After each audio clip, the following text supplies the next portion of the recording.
1971 এর মুক্তিযুদ্ধ ও স্বাধীনতা প্রাপ্তি বাঙালি জাতির হাজার বছরের শ্রেষ্ঠ অর্জন। এই মুক্তিযুদ্ধের মাধ্যমে বাংলাদেশ একটি স্বাধীন দেশ হিসেবে পৃথিবীর বুকে আত্মপ্রকাশ করে। মুক্তিযুদ্ধ জাদুঘর পরিদর্শন করে আমরা জানতে পারি মুক্তিযুদ্ধের চেতনাকে এখানে কিভাবে সংরক্ষণ করা হয়েছে। এই প্রজেক্টে আমাদের মুখ্য বিষয় মুক্তিযুদ্ধে অবদান রাখা শিশু মুক্তিযোদ্ধাদের কেন্দ্র করে। 25শে মার্চ কাল রাতে পাকিস্তানি সেনাবাহিনী তৎকালীন পূর্ব পাকিস্তানে, বর্তমান বাংলাদেশ, নির্মমভাবে গণহত্যা চালায়। এমনকি তারা শিশু কিশোরদেরকেও রেহাই দেয়নি। শিশুরা এই সময়ে অনেক অসুবিধার সম্মুখীন হয়। শিশু কিশোররা পরিবার সহ বা পরিবার ছাড়া ঝুঁকিপূর্ণ সময় অতিবাহিত করে।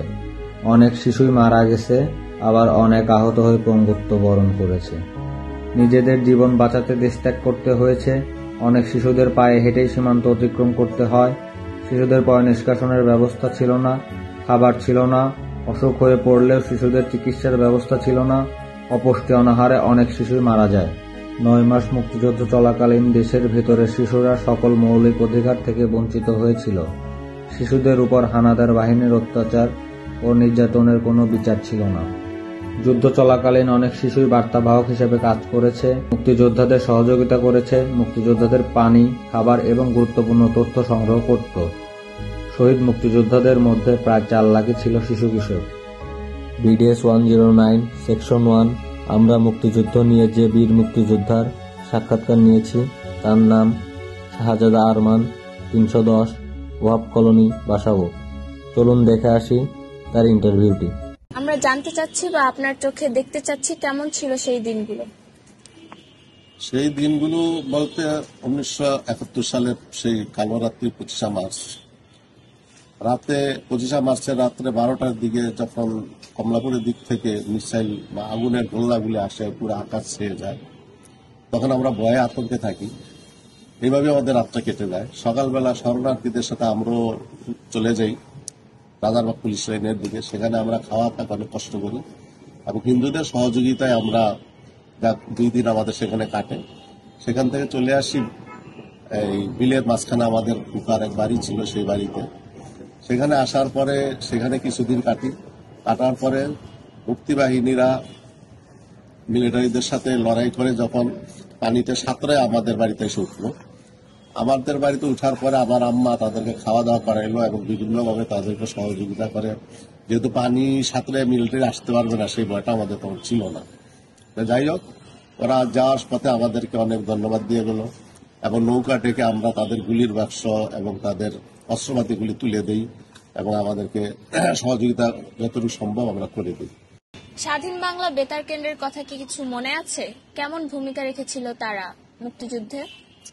স্বাধীন বাংলা বেতার কেন্দ্র একটা সংবাদ প্রচার মাধ্যম, এটা নতুন করে গঠন করা হয় মুক্তিযোদ্ধাদের সহযোগিতা করার জন্য। আমার যতটুকু মনে পড়ে, আমরা স্বাধীন বাংলা বেতার কেন্দ্রের খবর শোনার জন্য অধীর আগ্রহে বসে থাকতাম। রেডিওতে কান লেগে বসে থাকতাম যে কখন কোন দিকের খবরটা আমরা পাবো। কারণ তখন তো ইন্টারনেট ছিল না।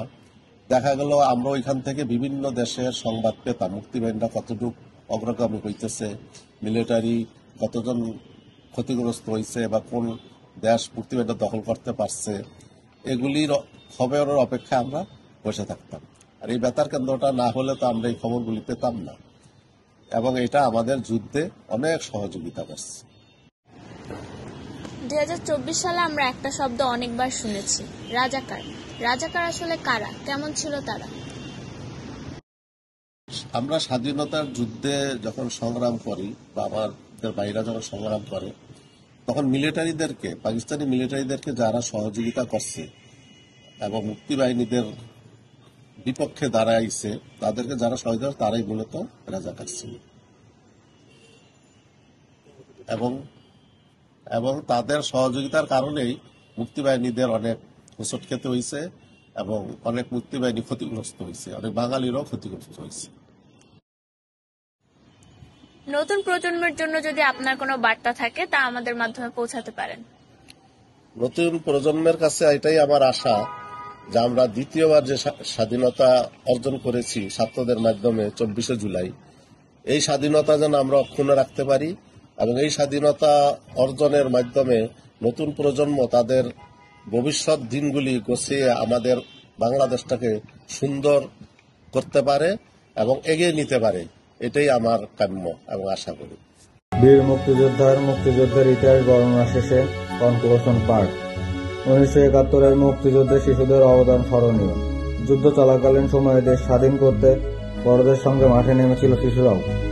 তারা নানাভাবে মুক্তিযোদ্ধাদের সহযোগিতা করত, মুক্তিযোদ্ধাদের জন্য বাড়ি থেকে খাবার সংগ্রহ করত, আশ্রয় দেওয়ার সুযোগ করে দিত। এছাড়া শিশুরা গুপ্তচর হিসেবে কাজ করত, বিভিন্ন তথ্য সংগ্রহ করত। এই যুদ্ধে লাখো শিশু আহত ও নিহত হয়। তাদের অবদান আমাদের কাছে গৌরবময় ও স্মরণীয়। ধন্যবাদ।